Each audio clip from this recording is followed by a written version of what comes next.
There is an old joke that all car guys know.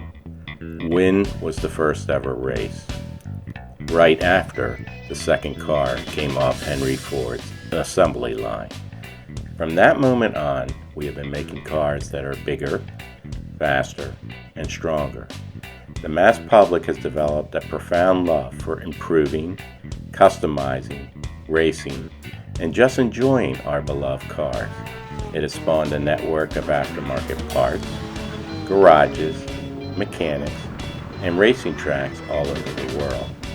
From the ultra-popular and ultra-expensive F1 and NASCAR racing organizations on down to the local tracks, backyard and street racers want to know which car is faster and who is the better driver. Why don't all of us drive Teslas, Bolts, and smart cars? They are surely more practical choices. Instead, we are buying Dodge Demon SRT Hellcats and Camaro ZL1s, which have more than 650 horsepower, can achieve speeds close to 200 miles per hour, and can do wheelies right off the showroom floor. For nearly 50 years, Ford has sold a series of Mustangs that are among the fastest cars ever built. Significantly, they are more known for their Mustangs than their gas-friendly models, like the Focus RS. What is it that really drives this passion? Why do people spend their money on their cars instead of eating or paying rent? Why do people love their cars so much? Why are we infatuated with faster and ever more powerful cars? Why is performance and raw power much more sought after than cars that are practical and environmentally friendly, even in 2017?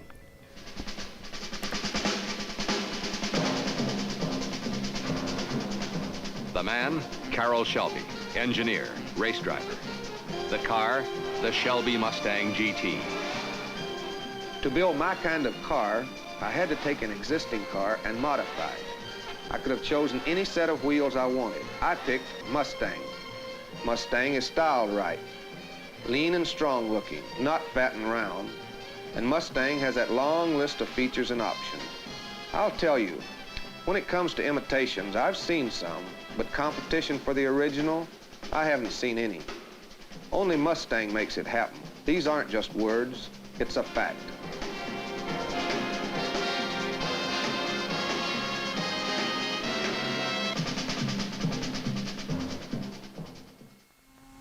Ford has a better idea.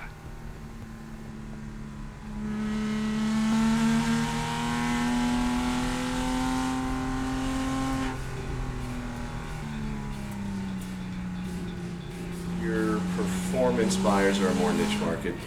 They are shopping for a toy, not an everyday driver. They're not looking for fuel economy, they're not looking for practicality, they're looking for something fun to drive.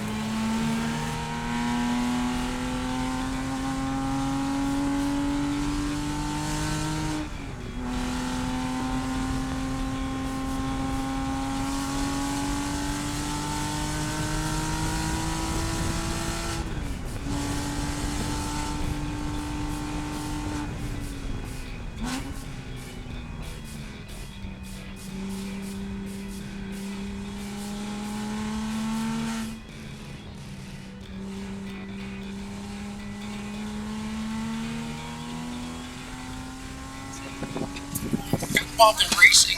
Actually, my brother got me involved in the whole sport. Started out as a driver's education participant. From there, went on to instructing, and then I got my racing license.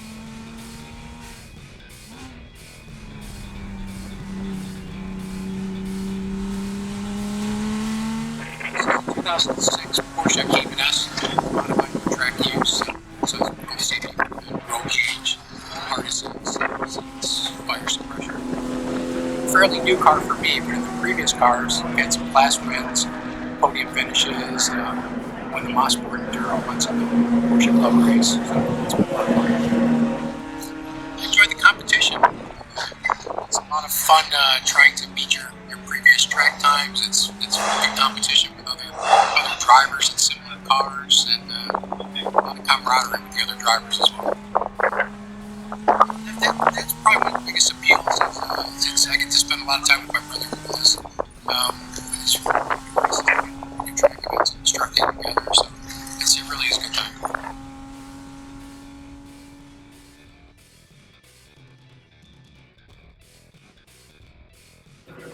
Right, racing, some form of motorsport since I was 12 years old. Got into the car racing because I bought a Porsche. When I drove it, I decided I better figure out how to drive this thing.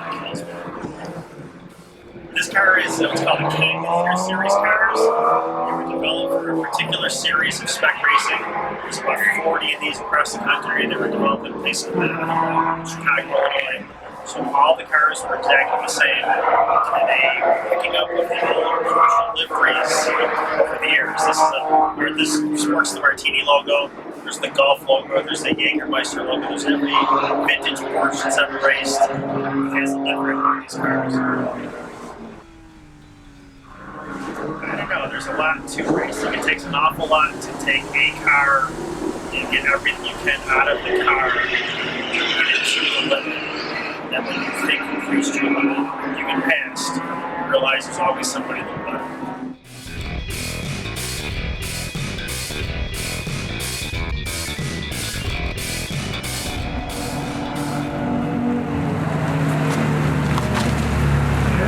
There's your $500 brake pad change, right? So, my father has been involved in it since he was little and started a business doing motorsports and racing and everything. And as I was growing up, I just kind of fell into my lap and working at the shop and then getting to know all these guys and then going to the track and working and then driving. And it just kind of becomes a lifestyle after a while, I guess. Mainly mechanic, I work on cars for money, and from other guys, Porsches, BMWs mainly. Considering everything works and nothing breaks, it's just keeping an eye on things, making sure everything stays tight, nothing loosens up, keeping the cars on track, making sure everything's running good. Adjustments to the chassis and suspension, tires, anything you can do to try to get on the ledge and make it.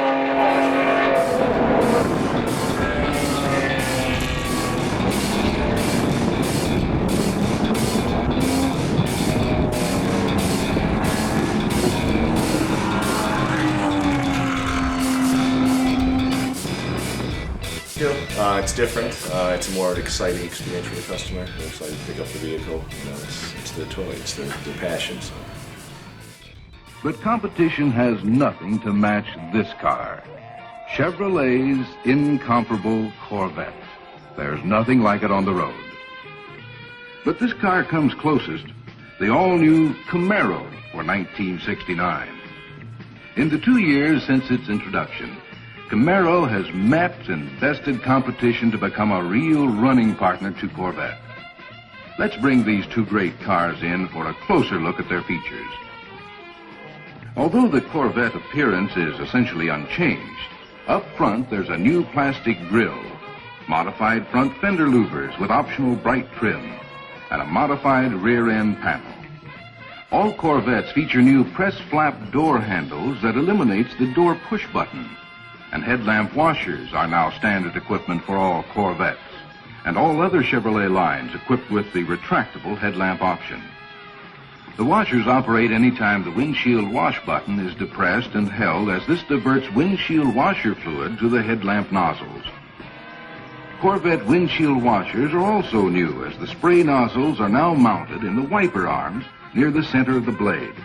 Water is sprayed onto the glass twice during each downstroke, so the washing action is more effective, particularly at higher speeds. A new Delcatron with an integral voltage regulator is another Corvette feature.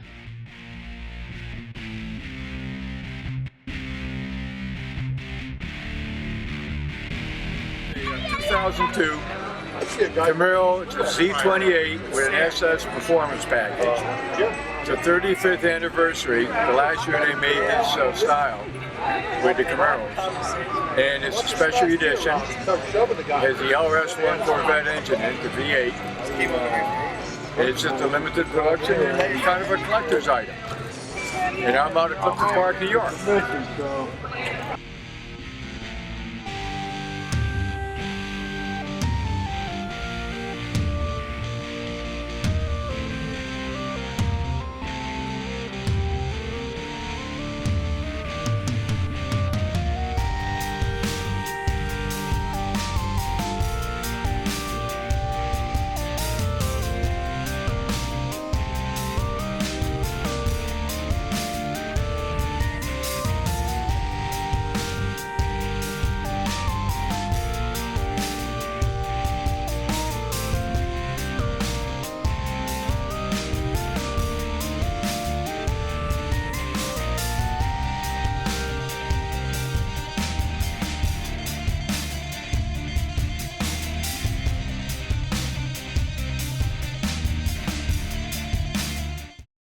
Car of the Year award. The automotive industry has always taken it seriously, and 3 of the last 4 years, Ford has taken it home.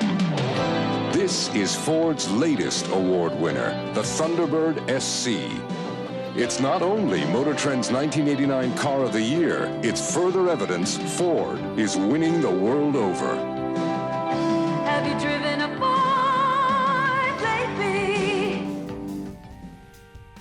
The reason behind my purchase of my 1990 Ford Thunderbird Super Coupe had everything to do with the circumstances in my life in 1990.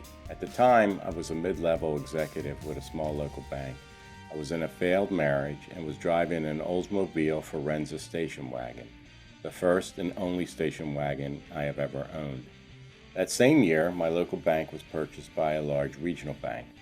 I was very interested in staying with the new company, but I knew that I had to update my personal brand in order to attract the attention of my new employer.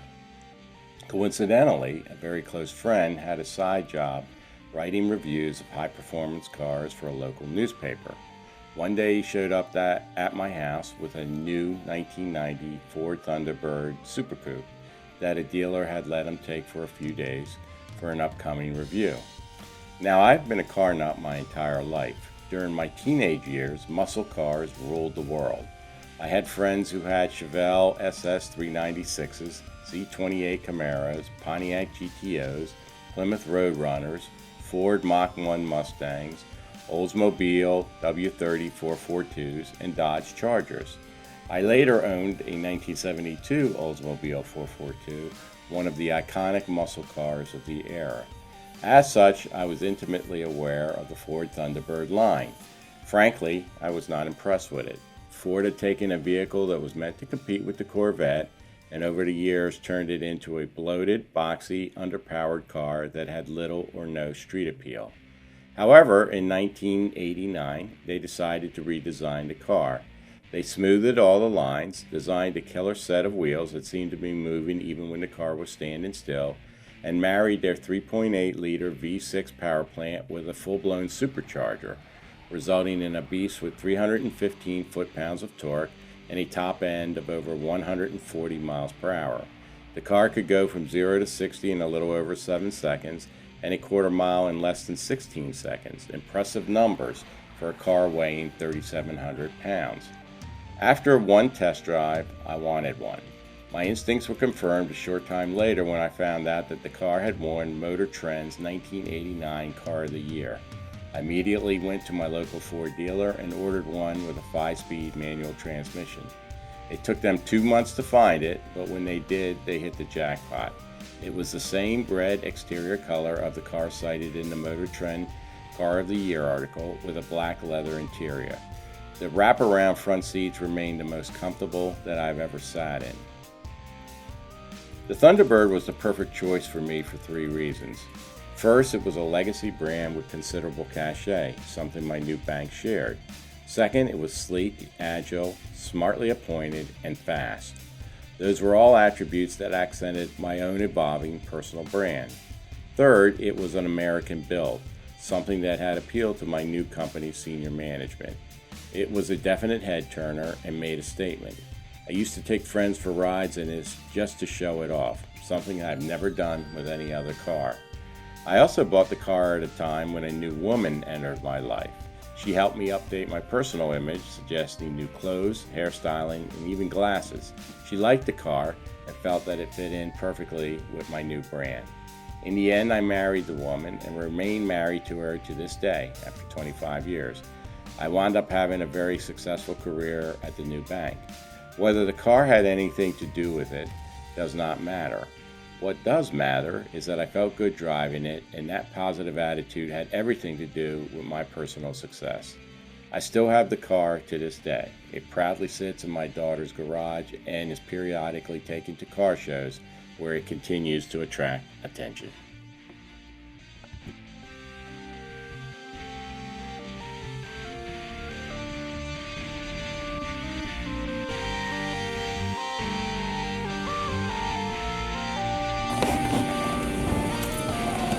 Hello, I'm Callie, your writer, producer, director, anything on this film, that's me. I wrote this film because I decided to explore why people love their cars, because I know I love mine. I've got a Ford Escape right now, and I'm hoping one day to upgrade to something much better. Hopefully a Mustang, because I do love Fords. But the reason why I decided to explore this was because my father was a mechanic in the Army, and I know some of the sappier stuff that, of course, none of the guys want to say, as you see, they kind of become idiots when the camera gets turned on them, is that cars have a really good connection to bring people together. As you can see, the racing team, there's the three of them, and they obviously work very well together. My ability, because my dad died when I was so young, when I was 9 months old, the idea of being able to work on a car with him is kind of where I envision it, and I think the idea of the cars bring me closer to that idea of my dad. And, you know, you see the car salesmen have to bond with their clients, and the racers have to work together when they're on a team so they make sure the cars run correctly. See the people who just love them. While I was walking around, there was a husband and wife sitting with two Mustangs, and one was his, one was hers. And it's always nice to see that, how close they are because of that. And one day I hope that I can be close to someone like I have a feeling with my dad when I'm with the cars. But anyways, that's pretty much it. Thank you.